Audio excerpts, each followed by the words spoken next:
Good morning, students.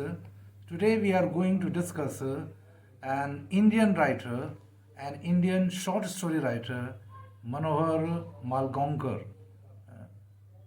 And the name of the story is Upper Division Love.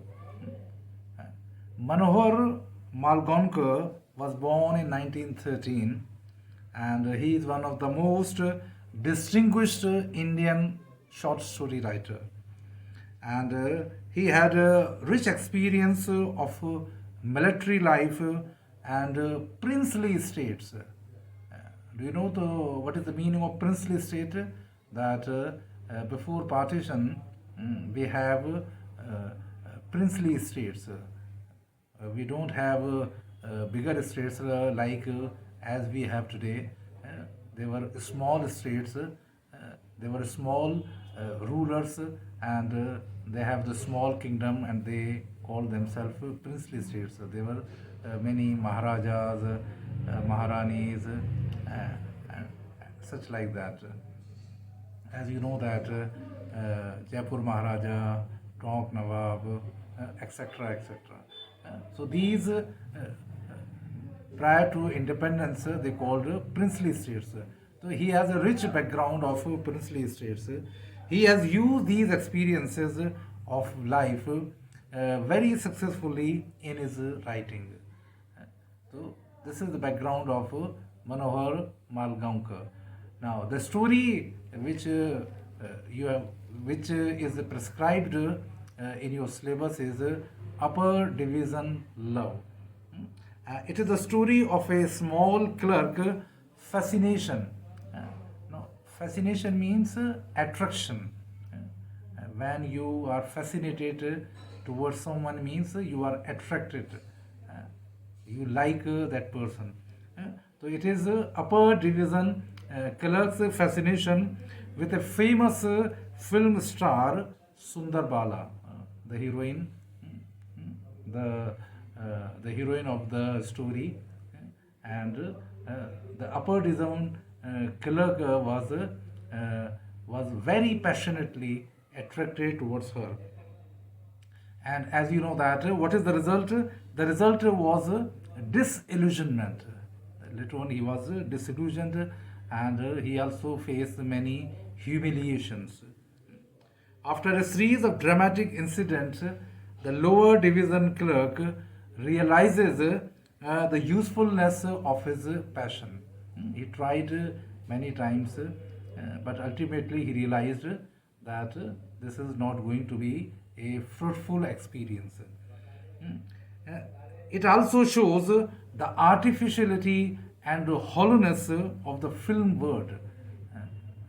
So we are, as a youngster, you are so much, very much attracted towards the film industry.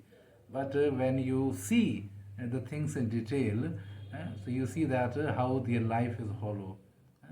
And recently, during the lockdown, you must have heard Sushant Singh Rajput that he was so much frustrated with his life that he was so young and so popular, but he committed suicide. So, so this kind of references, these kinds of incidents points out that their life is not the real one. They live a very artificial life. So this is the story Upper Division Love. The title of the story suggests many meanings. It is a famous proverb. Proverb means a statement that everything is fair in love and war. That everything is fair, everything is right in love and war. Similarly, it is impossible to suppress someone's emotions. In our country, millions of people, millions of youth aspire indefinite bundle of aspirations or desires. Uh, Today's youth is full of aspirations, desires, but aspiration is not the only ladder of success. That just you have the aspiration, you become successful. This is not enough. This theory would not work out. It requires a complete devotion and a disciplined life. If you want to become successful, if you want to fulfill your dreams, and if you want to fulfill your aspirations, your desires, so you have to work hard. You should live a very disciplined life. Otherwise, you will never achieve your goal. Similarly, films are a passion in our country. Film is a passion. Before the television era, or you can say the mobile era, the film was the only source of entertainment. The film heroes and heroines occupies the greater part of psyche in greater part of psyche than any other subject. The things, the hero and heroine's life and their lifestyle is most discussed other than any topic. And this was the case when there was no television, no mobiles, and the only source of entertainment was the films. So the people have real passion for films.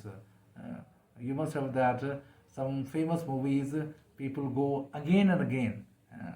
There was a time when a famous film came, The Sholay. The people saw it 100 times.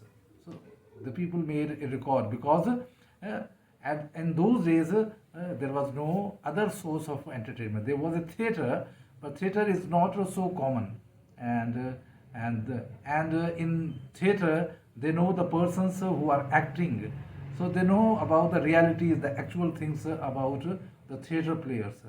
But when they see the movies on the screen, so they look only the glamour, they look only the beautiful part, the ugly part, the things which are gone in the making of that film, how much they suffer, what kind of troubles and up and downs they face in shooting that. So that are not shown. That is the outer part. So they see only the finished product, which looks very glamorous. But in actual, their life is not so glamorous as it looks on the screen. So I hope that there is also a message in this story that we should not go after the thing which is glittering, which is attracting towards us, but we should look at the reality, the reality which can sustain us. Otherwise, we cannot live on such kind of imagination. I hope that in my last lecture, I will discuss the events of the story in great detail. So please continue to watch on my channel. Thank you.